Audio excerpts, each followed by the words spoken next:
afternoon. It is Wednesday, October 23rd. I'm Yumna Naufal, and these are today's headlines. Gunfire in the northern city of Tripoli injures 2 children when their bus comes under fire in Al-Rif'a area.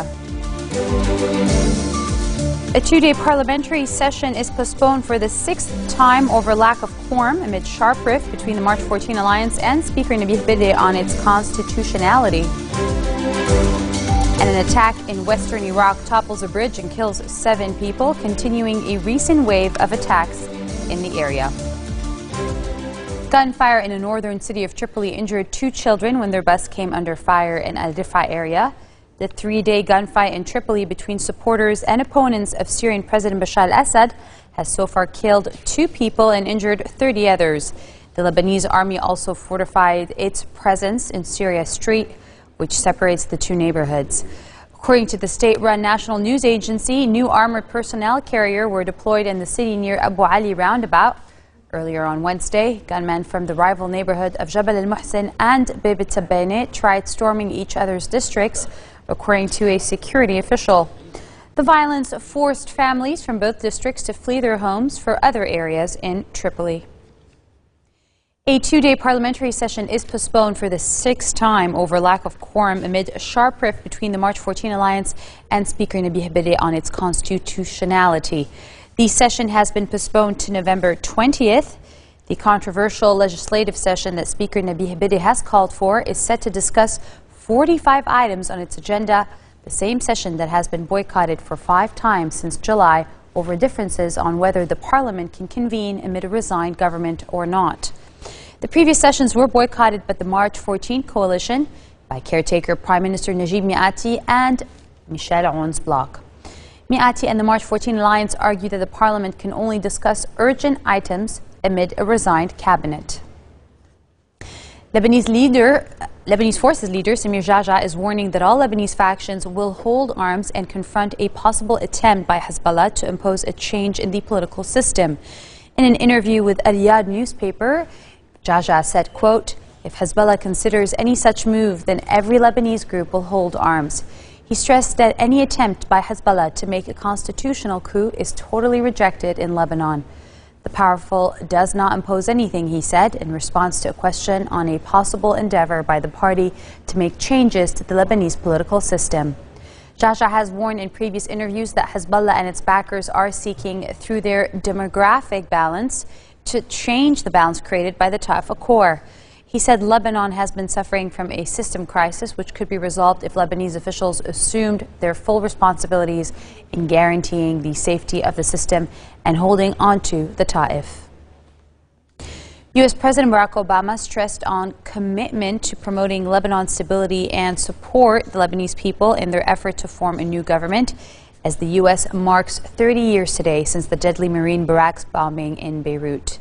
In a statement on the anniversary of the attack that left 241 Americans dead in 1983, Obama condemned the despicable act of terrorism, which was the deadliest single-day death toll for the U.S. Marine Corps since the World War II Battle of Iwo Jima.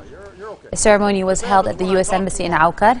Many of the 241 Americans killed on October 23, 1983, were members of Camp Lejeune's 24th Marine Amphibious Unit. A suicide truck bomber attacked the military barracks in Beirut, which was home of the U.S. peacekeeping force, and the bombing was blamed on Hezbollah. Obama also renewed commitment to promoting Lebanon's stability, sovereignty, and independence.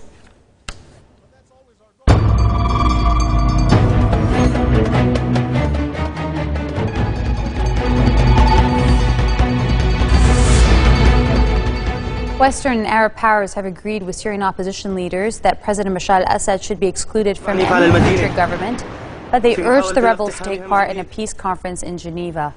British Foreign Secretary William Hague said after a meeting in London that the rebels had to overcome their differences and commit themselves to the talks in the Swiss city that are due to take place in late November.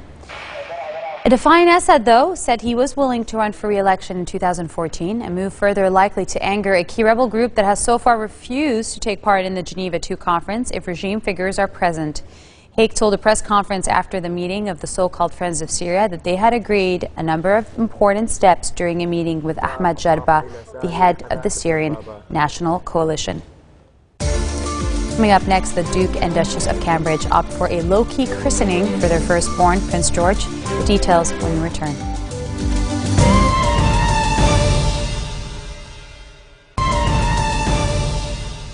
Welcome back. An attack in western Iraq has toppled a bridge and killed 7 people, continuing a recent wave of attacks in the area.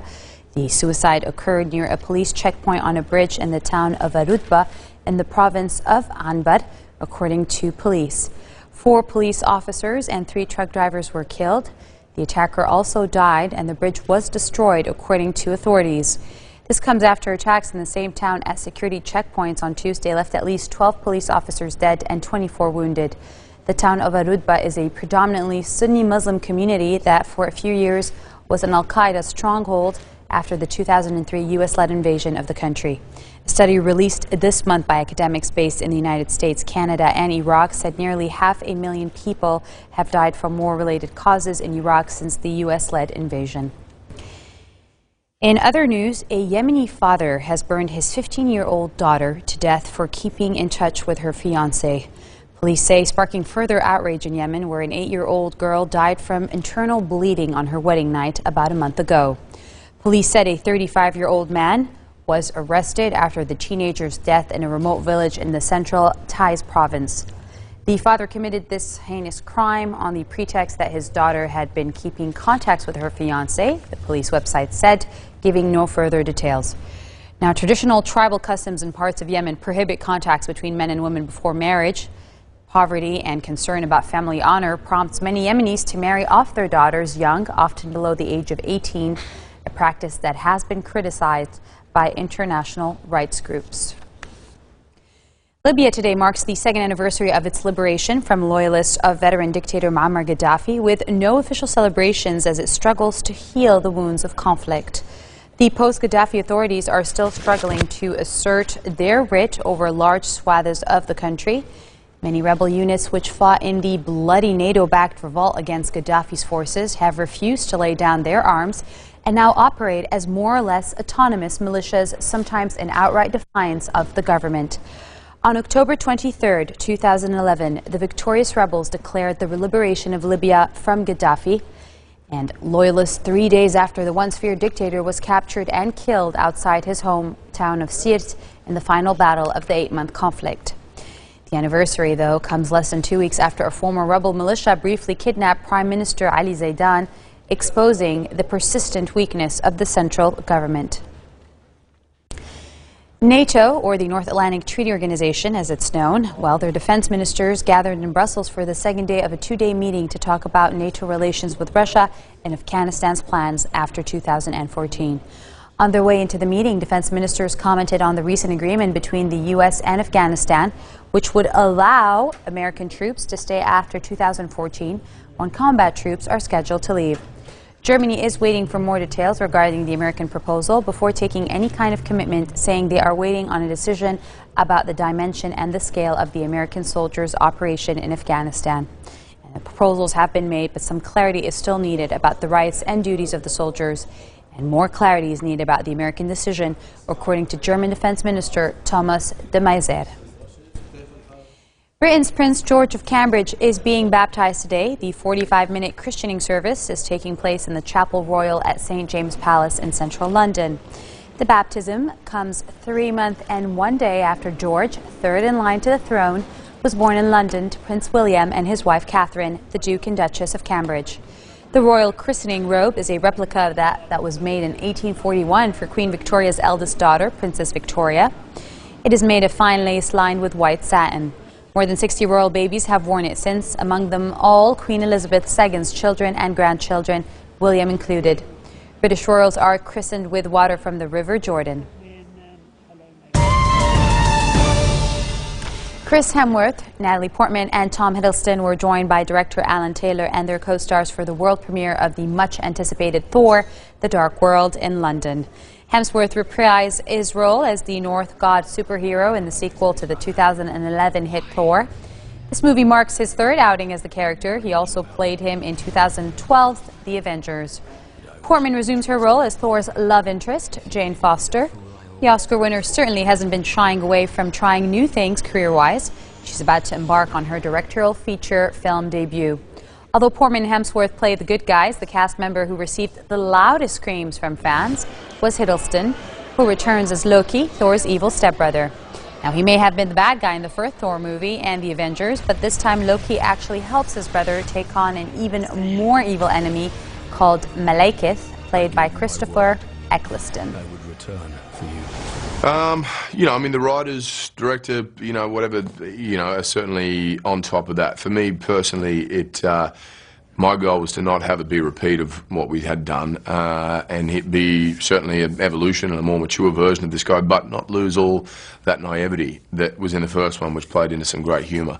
And but you sort of monitor that through it, and to be honest, whatever intention you have at the beginning of a film, it takes on a life of its own anyway. And it was much like this, as we went through the film, we were rewriting things and improvising, and that's kind of the joy, I think, of for an actor anyways, being able to let go and just experiment, and the director kind of monitor it.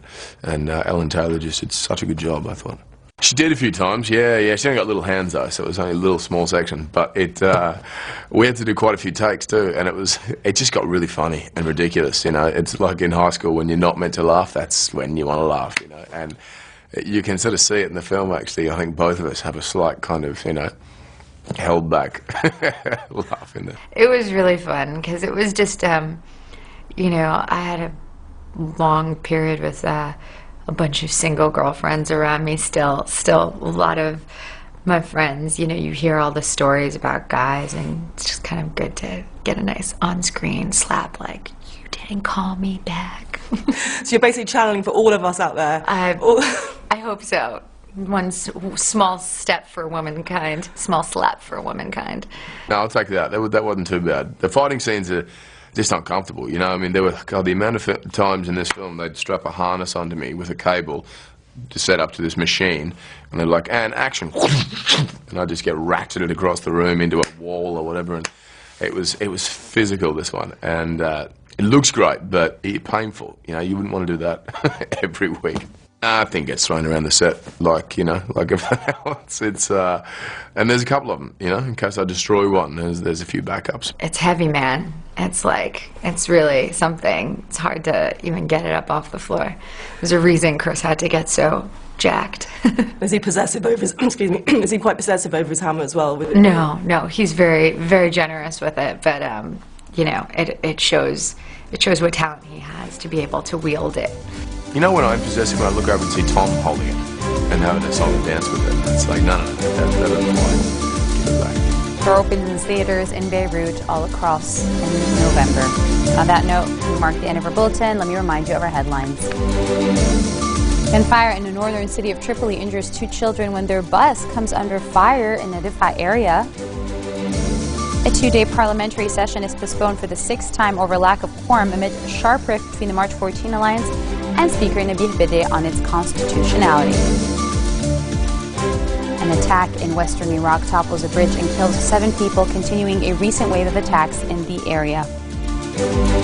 Those are your Wednesday headlines live on Future Television in Beirut. I'm Yumna Naufal. Make sure to follow us tomorrow for what is to be a very important interview on Breast Cancer Awareness Month. Until then, take care.